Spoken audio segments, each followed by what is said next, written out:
Este programa hoy se siente muy complacido ahora de iniciar el segmento de las noticias nacionales con un invitado que es un político que goza de mucho reconocimiento.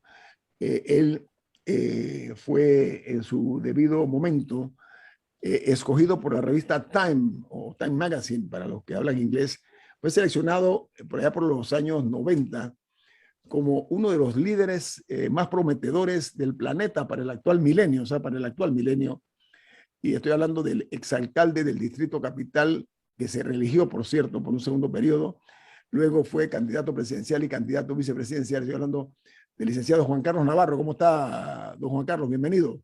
Muy buen día, Ñito, Milton, Camila, y muy buen día a todos nuestros oyentes. Y Daniel, por supuesto, gracias. Gracias. Usted, además de este reconocimiento que le hizo la revista Time, usted es una persona que desde el punto de vista académico tiene también una preparación no únicamente en Dartmouth College, sino también en la Universidad de Harvard, en Administración Pública, ¿no, licenciado Navarro? Eso es correcto, Ñito. Ok, muy bien. Lo que queremos nosotros reconocer que usted es un político no únicamente de experiencia, de trayectoria, porque además en el sector privado también ha logrado muchos éxitos conforme a lo que he estado leyendo. Licenciado Navarro, vamos a entrar en materia, porque nosotros en días pasados tuvimos aquí a la ingeniera Balbina Herrera y desclasificamos la historia, porque tanto ella como usted son parte de la historia de Panamá, una historia que muy poca gente cuenta. Aquí en Panamá carecemos de ese problema. Entonces, este programa ha decidido precisamente a los protagonistas darles un espacio para que cuenten, no la versión que corren por las calles, sino la de verdad acerca de su historia o su historial político. En el caso suyo, licenciado Navarro, hay un elemento que ha sido muy comentado y ha creado mucha especulación, y es un supuesto almuerzo que usted iba a asistir en la oficina de un reconocido empresario panameño, y que allí llegó Ricardo Martinelli, y eso generó noticias que para no pocos lo afectaron de su candidatura. ¿Cómo se dio ese hecho de que usted llega a este almuerzo y ahí mismo llegó Ricardo Martinelli? Y mucha gente dice, ¿por qué no se fue? ¿Por qué se quedó? O sea, me gustaría conocer esa desclasificación, señor Navarro. Muy sencillo, Ñito. Totalmente fortuito y totalmente negativo. En efecto, en esa campaña cometimos muchos errores. Él me hace sentir como un dinosaurio. Estamos repasando la historia prácticamente precolombina. No, usted sabe, licenciado Navarro, que lamentablemente, repito, los protagonistas, y usted es un protagonista, privan a la sociedad panameña de conocer las interioridades de la política, y eso es parte de la cultura que tenemos nosotros que desarrollar. ¿Qué fue lo que pasó ese día, licenciado Navarro? Pienso que fue algo muy bien orquestado para poder descalificarme, y lamentablemente ahí habían 40 personas, era todo menos secreto. Y creo que logró su objetivo. En esa campaña nuevamente cometimos miles de errores, y era una campaña que debimos nosotros sin duda haber ganado, pero se aprende y se sigue. Yo en estos días, te digo la verdad, y le comento lo mismo a Camila, a Milton, yo estoy más interesado en el futuro que en el pasado. Es importante conocer el pasado para no repetir los errores. Claro. Sin duda. Errores que cometimos en ese momento. Pero cuando usted dice que fue, permiso, licenciado, cuando usted dice que fue orquestado, sería tan amable de abundar más, porque la audiencia y el país necesitan conocer este tipo de interioridades, como dije. ¿Cómo fue orquestado? ¿Por quiénes? Sin entrar en detalles. Entremos en detalle, entremos. Nito, a tu edad y a mi edad, ya yo no creo en coincidencias. Dejémoslo ahí. Mi punto es el siguiente. Yo creo que el grave error que se cometió en su momento, en nuestro partido, que teníamos todo para poder repetir y seguir el crecimiento económico, el progreso que tenía Panamá con la perspectiva de la ampliación del canal, etc. El grave error fue premiar la traición, la descomposición social y los antivalores. Y ese proceso de descomposición y esos errores cometidos en ese momento, nuevamente yo acepto los propios míos, empiezo desde ahí, eso fue lo que nos llevó eventualmente a una presidencia del señor Martinelli, posteriormente una presidencia del señor Varela, etcétera, etcétera. Oiga, pero cuando usted dice traición, ¿fue una traición interna o externa o combinada? Sin duda interna. Interna, Sin duda. una conspiración. No escuché la intervención de Balbina Herrera, pero estoy seguro que ella ya tocó el tema de satisfacción. No, este tema no. Oiga, este tema no. Nosotros somos muy cuidadosos en eso porque estoy hablando de cada protagonista. Ella contó la historia de cómo fue que le ofrecieron la presidencia a ella. Mencionó al expresidente Martín Torrijos y al entonces vicepresidente Samuel Luis Navarro. Eso fue lo que ella dijo. Ella dijo su parte, no se metió ni se incluyó, ni nosotros le preguntamos acerca de usted, por eso lo hemos invitado, porque ella fue muy llana, muy clara, muy amplia, muy detallista en las cosas y enriqueció mucho la parte del conocimiento de la historia política. Por eso le pregunté a usted y usted dice con mucha certeza que fue una conspiración que se dio interna, ¿no? Dentro del propio partido, lo cual es normal en la política para pocos, ¿no? Nieto, tú sabes que viéndolo ahora con perspectiva, estoy seguro que Balbina Herrera ya entró en todos esos detalles. Nuevamente, no lo he escuchado, pero no voy a entrar en eso. Lo que sí te puedo decir es que viéndolo ahora, desde aquí, no le hicieron ningún favor, ni a ella, ni al país. Creo que ella tenía por delante todavía mucho que dar a este país. Y lamentablemente, hasta ahí llegó. Acabaron con su carrera política. Su carrera continúa, Dice, señor Navarro, usted continuará claro, en que la dice carrera política. ¿tú has oído el dicho ese? Dice, beware of Greeks bearing gifts. Yo te diría, traducido para nuestra realidad, mucho cuidado con políticos que vienen a ofrecerte regalos. Sobre todo si son regalos envenenados. Aparentemente este fue uno de ellos. De promesas que no se cumplen. Oiga, A mí lo que me interesa realmente, Nito, mi interés es el futuro. Yo pienso que vamos a hablar de futuro, sí, vamos a hablar de futuro. Panamá se debate en medio de una pandemia de salud, por cierto. El 16 de enero del 2020 fui el primero en mis redes sociales en decir, esto es una pandemia, no podemos tomar esto a relajo. He visto lo que ha pasado en Wuhan. Tenemos que cerrar puertos y aeropuertos, tomar una decisión inmediata sobre un plan de acción urgente, reforzar hospitales públicos, reforzar equipos médicos y tomar todas las decisiones difíciles hasta que sepamos qué estamos enfrentando. Okay, vamos a hablar entonces del presente, licenciado Navarro, del presente y del futuro. Me gusta eso que usted propone. Vamos al corte comercial. Esto es Info Análisis, un programa para la gente inteligente. Continuamos platicando con nuestro invitado hoy. Va a estar con nosotros también la viceministra de Salud, la doctora Ivette Berríos, licenciado Juan Carlos Navarro. Futuro incierto para el mundo, ¿eh? Es un problema planetario lo de la COVID-19, pero el país no se detiene ni se va a detener. ¿Cuál es la visión de futuro que tiene usted para Panamá desde la perspectiva del político Juan Carlos Navarro? Primero, no tengo intención alguna de participar en el torneo interno del PRD ni tampoco en la elección. Segundo, ¿No tiene aspiraciones de ser candidato nuevamente? Ninguna, obvio. Nunca digas nunca. Y nunca digas de esta agua no beberé. Okay. Pero hoy mi intención es no participar en nada. Y ayudar en todo lo que yo pueda a quienes decidan participar. Lo que yo veo a futuro, un día como hoy, es sin duda un mundo multipolar, cada vez más complicado, marcado por este gran fracaso de Estados Unidos en el Medio Oriente, que culmina con la crisis de Kabul, marcado por el ascenso de China como la nueva potencia mundial de Asia, en este mundo multipolar, marcado también en las próximas décadas por la emergencia, la salida de África de la gatera y un papel incierto para América Latina. Creo que va a ser cada vez más importante para nuestro país.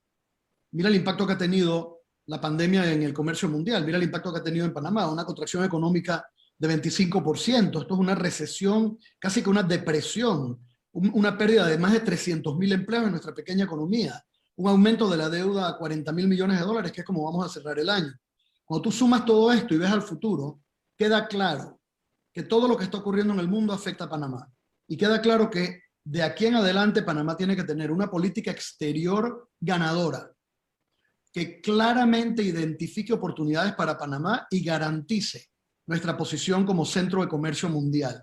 Una política exterior que aproveche las oportunidades de Asia con China, de África y por supuesto de Europa y Estados Unidos, nuestros aliados tradicionales. Y una política también comercial que garantice nuestro principal activo económico y estratégico a futuro, el Canal de Panamá. Oiga, licenciado Navarro, Camila tiene una pregunta. Diga, Camila. Bueno, más o menos por esa línea, usted menciona a qué países o a qué áreas Panamá debe apuntar interesante que dentro de esos incluye a África, que hace un par de años se viene hablando que países como Nigeria también están comenzando a formar parte del mercado y que se debería mirar hacia allá. Pero, ¿en qué ámbitos cree que se debería desarrollar la economía de Panamá? Más allá de lo que estamos haciendo ahora, apuntar a estos países con qué fin.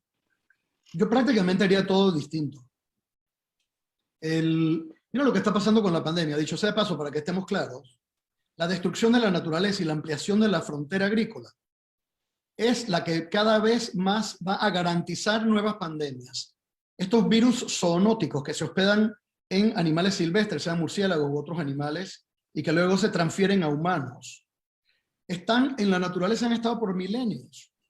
Cuando a través de la destrucción de la naturaleza entra por primera vez el hombre en contacto con estas especies y estos virus se transfieren, sea Ebola, sea antivirus, sea este virus de Wuhan o COVID-19 u otros virus zoonóticos, la nueva época es la época de las pandemias. Este siglo XXI es el siglo de la pandemia en cuanto a salud se refiere. Y Panamá, su futuro, tiene que aprovechar esta oportunidad. Tenemos que verlo no solo como un riesgo, sino también como una oportunidad.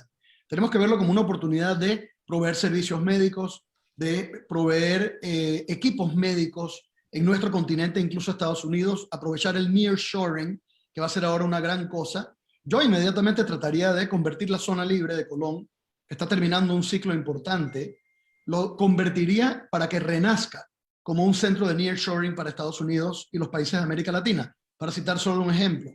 Pero voy más allá. No solo va a estar marcado este siglo por nuevas pandemias, va a estar marcado también por el cambio climático. Esa es la grande.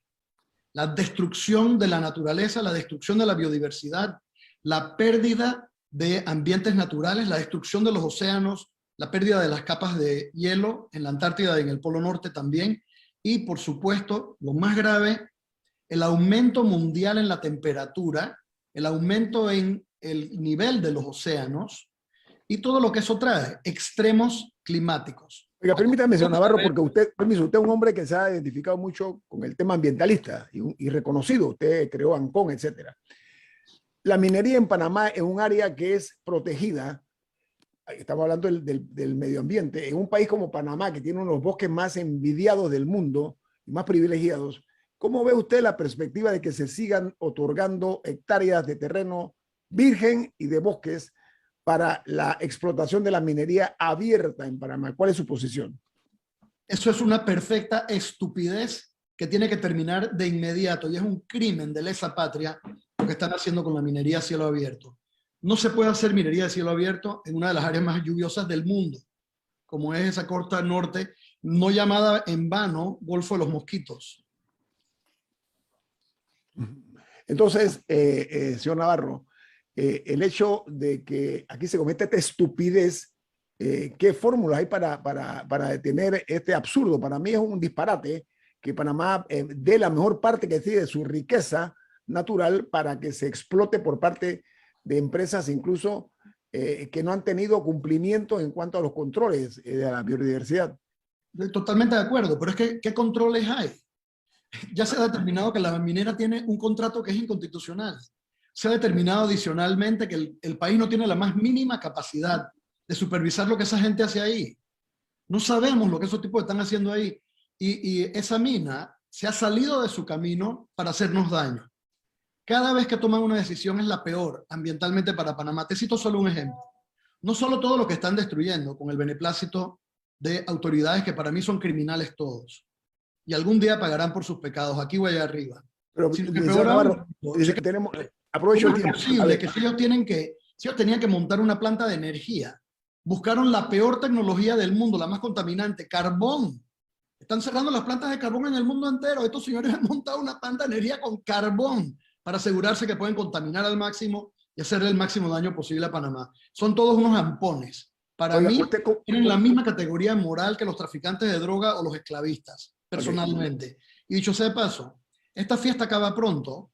Si la gente no está entendiendo que el cambio climático y las pandemias son consecuencia de estas estupideces, entonces estamos mal. Yo sí lo entendí muy bien hace muchos años, en 1985. De hecho, cuando viendo lo que venía, fundamos ANCON con un grupo prominente de científicos y empresarios panameños. Lo hablaba hace 2 días en el Consejo Asesor del American Conservation Coalition, donde estuvimos hablando de estos temas y de cómo se logran consensos políticos para poder combatir el cambio climático. Esta es una urgencia para Panamá, incluyendo ponerle el cascabel al gato en el caso de la mina. Hay que poner a esa gente en cintura y darles reglas claras del juego de qué hay que hacer o para cerrar esa operación o para que esa operación pueda cumplir rigurosamente con metas ambientales y pueda también entregar bonos de garantía enormes para poder el día de mañana remediar el desastre que nos están causando. Señor Navarro, usted tipifica esto como un acto delincuencial. Sin Cosa duda. en la cual yo coincido. Usted habló de ampones, ¿no? Usted lo rebajó al mínimo de los niveles, que también coincido en eso en cuanto a determinar esa situación. Pero, ¿qué opinión le merece a usted que se haya intentado darle por 25 años más un contrato sin mayores exigencias a la empresa minera en este caso? ¿Su posición cuál es? Mira, yo he hecho un propósito de tratar de no hablar mal del gobierno. Por eso tengo 2 años de no hablar. Cuando tenga algo bueno que decirte, te lo aviso. No, pero como panameño, no, yo no estoy hablando con el político, estoy hablando con el panameño, con el ciudadano. Estoy hablando como panameño. Okay. Realmente, otorgar ampliar esas concesiones sin procesos de licitación. Dios mío, dame paciencia que si nos da fuerza. ¿Usted está en desacuerdo entonces con esto que casi suena a Bruno Varila, ¿no? La forma como se ha manejado el tema para no pocos, ¿no? Perdóname, Ñito, yo vengo de un partido que fundó Omar Torrijos Herrera, sobre la base del nacionalismo, de recuperar la soberanía. Esa es nuestra raíz y nuestra razón d'être. ¿Cómo puede ser que los que venimos de esta raíz participamos de la destrucción moral de nuestro partido, permitimos la traición para acabar con las bases morales y las estructuras que sustentaban este edificio, que era el PRD al que yo me afilié en el 98? ¿Cómo puede ser posible que luego de recuperar el canal y la soberanía en Panamá, estamos ahora entregando puertos y entregando minas sin preguntar nada, sin cobrar nada, con contratos y condiciones que nadie entiende? Nuevamente, prefiero no opinar. Bueno, ¿sabe qué, señor Navarro? Le vamos a pedir ahora un par de minutos más, si no tiene inconveniente, 2 minutos más al regreso del cambio comercial, ¿sí? Usted manda, mi querido amigo. Okay. Gracias. Vamos al corte comercial. Esto es Info Análisis, un programa para la gente inteligente.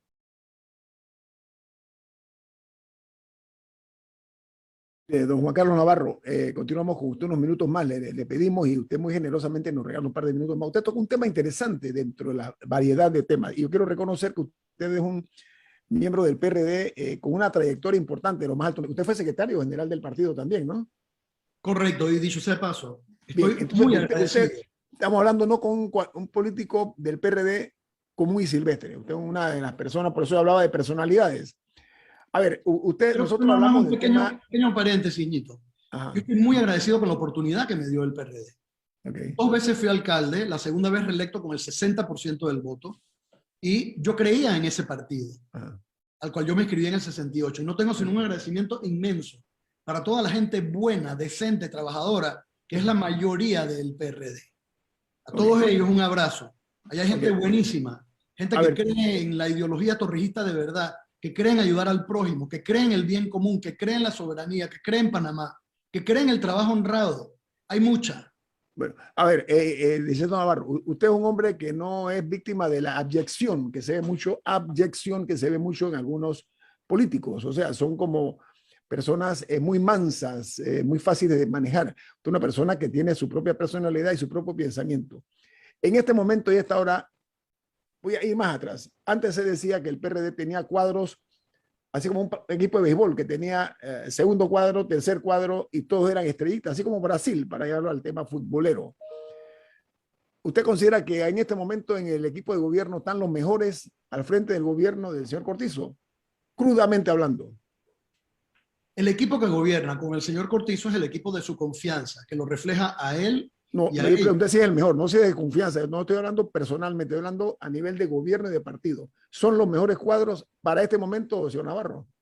Es tan difícil el actual momento. ¿Quién hubiera pensado que iba a haber una pandemia? Okay. Les doy el beneficio de la duda por el momento tan difícil que le tocó al gobierno. Ahora, habiendo dicho eso, pienso que el equipo que rodea al presidente no lo ayuda. Pienso que lo pudieran ayudar mucho más. Pienso que él hace un esfuerzo tremendo. Lo viví hace poco en Texas, donde me pidieron que presidiera la mesa de energía limpia en el Panama Texas Business Summit. Y unas semanas antes compartí un almuerzo con el presidente en Texas y en Austin, en la capital del estado, de hecho, y me tocó ver al presidente con una agenda apretada, cargada, haciendo un esfuerzo enorme, una semana entera dedicado a promover a Panamá. Y es mi impresión que muy pocos miembros de su equipo lo acompañan y lo ayudan. Creo que toda esa gente que está alrededor del presidente tiene que escuchar mucho más a la gente y tiene que apoyar mucho más al presidente y trabajar más duro. No puede ser que el presidente trabaja más duro que ellos tienen que trabajar más duro que él. Yo no estoy satisfecho con algunos miembros de ese equipo, todo lo contrario. Y por cierto, mi opinión no cuenta, Ñito.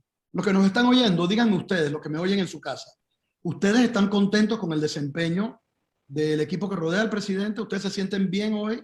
¿Ustedes están económicamente mejor hoy? Porque yo creo que en este país la pandemia que en verdad nos está matando es la pandemia económica. Y ese es el tema. La prioridad 1, 2 y 3 es reactivar la economía, meterle billete a la economía y meterle plata al panameño de a pie en el bolsillo. Okay. Ese es el tema urgente. Crear empleo, mover la economía, ganar la confianza del sector privado que se ha perdido. Se ha perdido precisamente por la falta de transparencia, por la corrupción, por todo lo demás. Estas son las prioridades. Ojalá en este gobierno lo puedan lograr. Camila. Ahora, señor Navarro, una característica fundamental de cualquier líder es primero rodearse con los mejores y dos, saber cuándo es el momento de cambiar a su equipo. Con eso que usted está diciendo, que usted siente que hay miembros de su equipo que no lo apoyan, un buen líder sabe cuándo es momento de cambiar fichas. Al mismo tiempo, si bien usted nos expone que el presidente está haciendo todas estas cosas y que trabaja más duro que cualquiera de su equipo, eso no lo ve la ciudadanía. Las únicas veces que la ciudadanía va al presidente es cuando está en la comarca o en algún rincón rural del país entregando mochilas o cheques de ayuda social, o si no, tratando de pasar, entre comillas, undercover en el aeropuerto, haciendo estas cosas. También hay un tema de que todas esas cosas que usted menciona que se están haciendo no se ven. ¿Y cuánto de eso es decisión de su equipo y cuánto de eso es decisión de él? De no querer hablarle a la ciudadanía de manera directa. Así como, por ejemplo, al ministro Sucre se le puede criticar muchísimas cosas, y aquí lo hemos criticado férreamente, pero ayer, frente a un escándalo, Sí, Camila, se congeló la señal, sí, Yo, en general... Adelante, Juan Carlos, tu opinión de lo que preguntó Camila. Sí, el tema de la comunicación. El tema de la comunicación en el equipo de gobierno creo que ha sido un tema desde el primer día de gobierno. Ñito, tú ocupaste esa posición de ser el vocero del Estado. Tienes más experiencia que cualquiera de los que estamos aquí en manejo de comunicaciones. Y creo que hay un acuerdo o una opinión compartida general de que el gobierno no comunica bien desde el primer día. Y creo que a esto hace referencia Camila, y si ustedes lo están diciendo y lo están diciendo claramente, son los expertos en comunicación. ¿Qué puedo añadir yo? Sin duda que es así. En cuanto a lo que hace o no hace el líder, sugiero que le pregunten al propio presidente, cada uno es distinto. Sí te digo algo, Camila, yo hubiera hecho las cosas completamente diferentes, pero cada maestro con su librito. El presidente está haciendo lo que él considera es lo correcto. ¿Ha tenido o no éxito? Bueno, pues ese será el juicio que le va a pasar la historia. Y quedará como un buen presidente o un mal presidente, de acuerdo a la opinión de cada panameño. Y por eso yo digo, la opinión importante no es la de Juan Carlos Navarro. La opinión importante es la de todo aquel que nos escucha ahora mismo. La gente que nos escucha está contenta con el gobierno, siente que tiene un gobierno transparente, siente que no hay corrupción en el manejo de la pandemia. Quienes nos escuchan están contentos con el porvenir económico que prevén a futuro en Panamá, ven perspectivas económicas halagadoras, piensan que el país está en buenas manos, ven que hay más seguridad en la calle. Pues de ser así, entonces están contentos con su gobierno. De lo contrario, no, y deben decírselo al gobierno. Y le corresponde al gobierno, y aquí yo sí me permito hacer nada más esta breve sugerencia. El gobierno tiene que escuchar a la gente. No están escuchando a la gente. Es normal que los gobiernos se aíslen. Tienen que pelear contra ese aislamiento diariamente. Las redes hoy en día te permiten salir de tu concha, de tu aislamiento. Camila, volviendo a tu punto, hay que aprender a escuchar. Hay muchas herramientas tecnológicas fantásticas para poder escuchar a la gente y poder saber qué piensa la gente de lo que está haciendo el gobierno y de las medidas que toma el gobierno. Sugiero yo, respetuosamente, al gobierno que escuche más a la gente. Porque aquí la gente, lo que yo oigo en la calle, es que la gente está hasta el tape, como decimos en buen panameño. Está al borde. No hay plata, no hay empleo, no saben cómo van a pagar la letra o la renta del apartamento o de la casa. No hay plata para poder mandar a los muchachos a la escuela que iban antes privada, tienen que ir a una pública. Los que van a la escuela pública tienen que pelear porque tienen que ahora ver cómo hacen para que sus chicos aprendan en casa, que es un lío en el mundo entero. Y todo esto con una presión para poner la mesa y para poner la comida en la mesa diariamente. Realmente la situación del panameño es preocupante y grave. Y creo, y no podemos descontarlo, que puede haber una explosión social si no atendemos las necesidades de la gente de manera urgente. Esto es lo que a mí más me preocupa ahora mismo. Ahora, ahí perdemos todos, licenciado Navarro. Sin duda, esto hay que evitarlo. Y por cierto, todos tenemos que apoyar al gobierno. Yo he visto, por ejemplo, y quiero destacar la gestión que está haciendo el señor Icaza al frente de la Cámara de Comercio. Yo quiero destacar que veo a la empresa privada con un ánimo tremendo de ayudar, de aportar. ¿Por qué no hemos aprovechado al máximo la capacidad logística del sector privado? ¿Para qué estar inventando? ¿Quién dijo que nosotros podemos entregar comida mejor que cadenas de tiendas o supermercados o incluso barroterías de asiáticos? Aprovechemos toda esa infraestructura logística que existe. ¿Quién dijo que podemos hacer nosotros mejor transferencias de pago para meterle plata en el bolsillo a la gente que el sector bancario panameño, que es fantástico?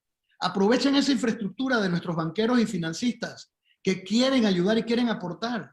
Aprovechen la infraestructura que tenemos de gente que sabe construir. Yo estuve ayer en una fábrica, Fastech, que en Panamá es una fábrica de categoría mundial, Ñito, que fabrica estructuras. Y me enseñaron ahí una estructura que por $11,000 tú haces una casa nueva totalmente aislada de los elementos, que es 50% más fresca y te da 50% más salud y calidad de vida al panameño. ¿Por qué no hemos construido 30,000 de estas casas? ¿Por qué no hemos ido a tocarle la puerta a esa gente, a los constructores de viviendas, a los desarrollistas, en fin? Yo hago un llamado para que todos los panameños apoyemos al Estado para poder llevar adelante a Panamá y sacarlo de la pandemia, y el Estado y el gobierno. Déjense ayudar, por Dios. Una pregunta, señor Navarro. Señor Navarro, una pregunta. ¿El presidente lo llama a usted para consultarle en base a su experiencia, a su conocimiento, o no lo llama, no lo consulta? ¿No le pide algún tipo de consejo? Mire, mi comunicación con el presidente y mi relación es muy buena. Hablamos poco. Normalmente soy yo el que le escribo y le digo, presidente, estoy viendo este tema ambiental que es crítico. Y él sí ha sido siempre muy amable conmigo. Cuando yo le escribo, inmediatamente él me contesta, y no quiero tampoco aquí estar comentando infidencias, pero su trato conmigo es muy especial. Aprovechemos algo de cara al país. No es lo mismo que lo que se escribe que lo que se dice. ¿Qué le diría a usted, un consejo no solicitado, por supuesto que lo estoy proponiendo yo, qué le recomendaría a usted al presidente de la República hacer? Si usted fuera presidente, se la pongo más fácil. ¿Usted qué haría en este momento? Dígamelo, por favor, en 2 minutos. Sumaría las fuerzas de todos los panameños, llamaría a todos los panameños valiosos, del PRD y fuera, a toda la gente inteligente y capaz que me pueda ayudar. Llamaría a los Milton Enríquez para preguntarle qué tengo que hacer en Europa, o a Ñito Adames para ver cómo puedo mejorar mi comunicación, y a los Camila Adames de este mundo, y le diría qué hay que hacer para poder sumar a los jóvenes a mi cruzada por levantar la economía. Llamaría todos los días al presidente de la Cámara de Comercio para decirle qué más tenemos que hacer para levantar esto. Llamaría a Ned Cárdenas para decirle qué tengo que hacer para levantar el turismo. Llamaría a todos los empresarios para decirle qué requerimos para reactivar nuestra economía. Llamaría a los constructores estrella que tenemos en Panamá para decirle cómo podemos crear y construir en menos de 6 meses 30,000 viviendas, para poner a la gente a trabajar en la calle, y sumaría todas las fuerzas posibles con un solo propósito: atacar la pandemia económica que está acabando con el país. Y todos lo ayudaríamos, Ñito. Yo me apunto de primero. Oiga, señor Navarro, ha sido usted muy amable. Juan Carlos Navarro, gracias por estar en Infoanálisis esta mañana. Que tenga un buen día. Gracias a todos, que tengan el mejor día. Vamos al corte comercial. Estamos esperando que la viceministra de Salud se conecte. Tiene problemas técnicos. Me está escribiendo ahora mismo aquí. Vamos a resolverlo. Viene más en Info Análisis, un programa para la gente inteligente. Amigos, nos da muchísimo gusto tener la participación de la viceministra de Salud, la doctora Ivette Berrío, aquí en Info Análisis. Bienvenida, viceministra. ¿Cómo está? Muy buenos días. Muchísimas gracias. Gracias por permitirme participar en su programa. Gracias, don Milton. Sí, buenos días, señora viceministra. Es inevitable que el tema del momento es el de los altos funcionarios del Ministerio de Salud que constituyeron una empresa y establecieron aparentemente ellos mismos un procedimiento obligatorio de hisopados para forzar a los que se dirigían a las islas del Golfo de Panamá a pasar ese procedimiento a niños de 5 años o menores que ellos los obligaba.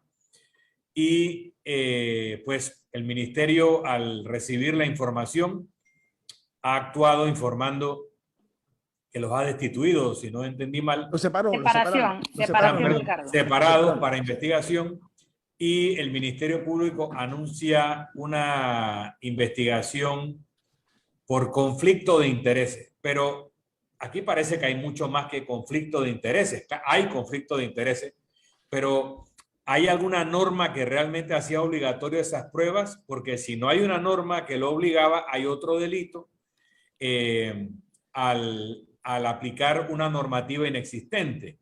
Hay la posibilidad de que estuvieran aplicando hisopados con recursos del ministerio y no hay seguridad que sean recursos de la propia empresa. El dinero que ellos cobraban realmente constituye una estafa.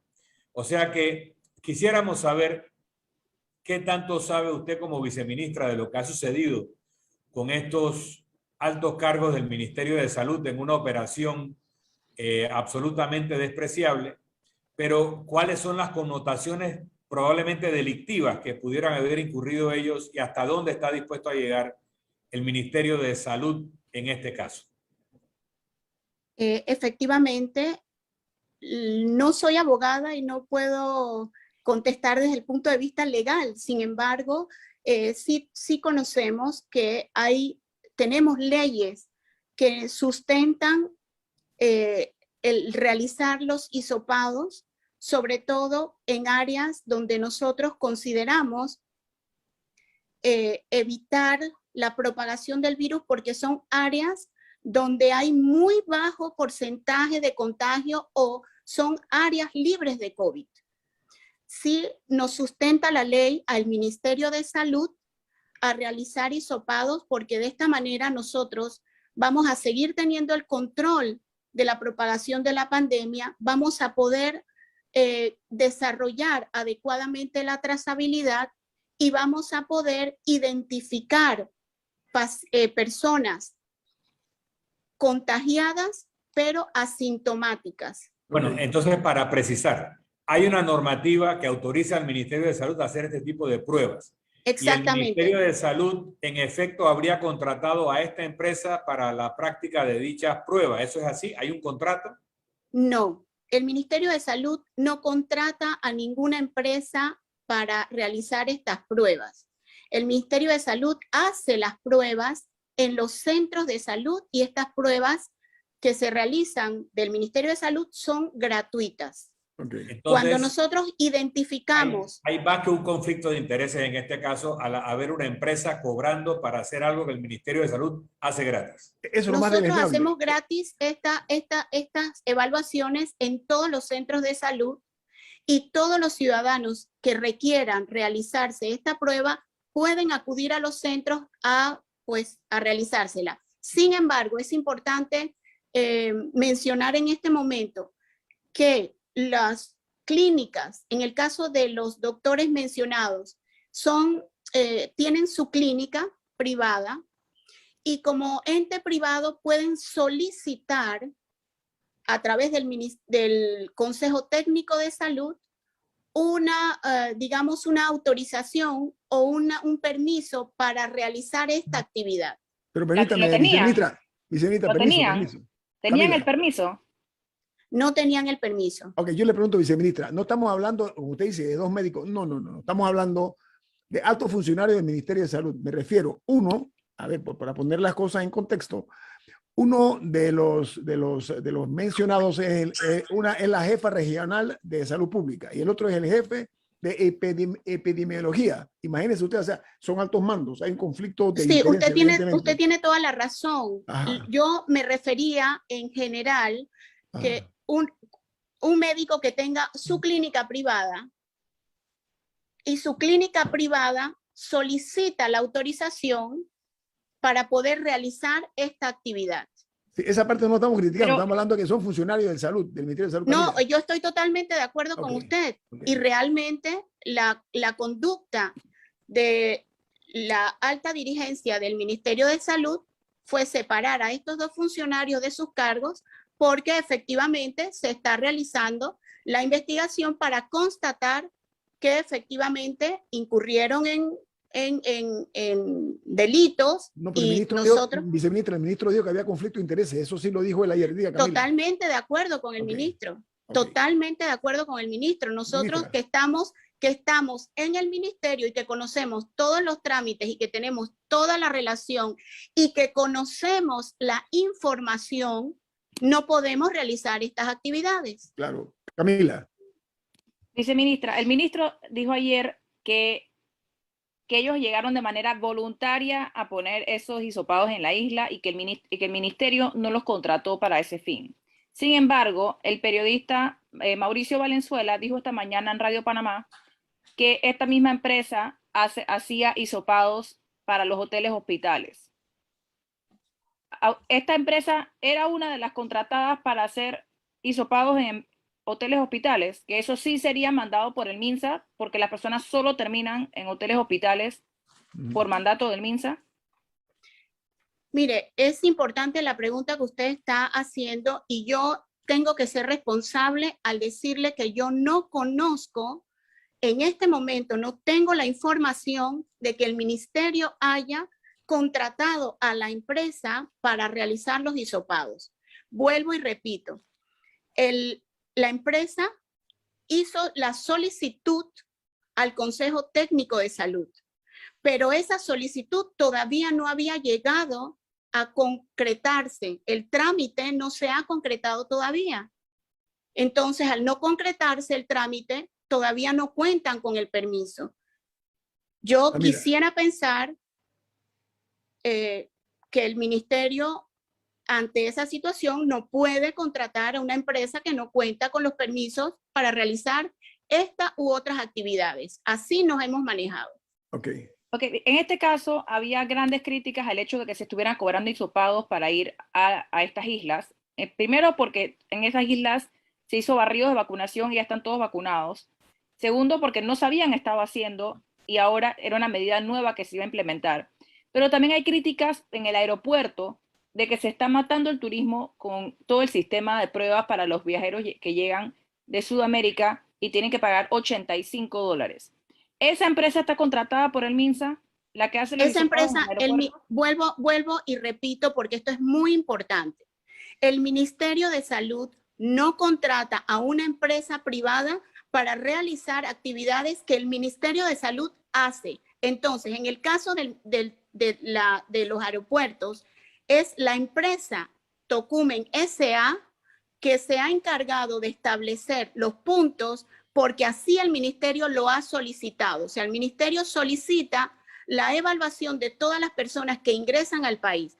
Si ustedes observan, la situación epidemiológica de nuestro país es totalmente diferente a la situación epidemiológica que existe en Costa Rica y en Colombia, donde realmente hay crisis y hay terceras y cuartas olas con muchísima agresividad. Permítame, viceministra, Camila, permiso. Pero ¿por qué el MINSA no hace las pruebas en el aeropuerto? Un momento, perdóneme, porque no puedo contestar todo a la vez.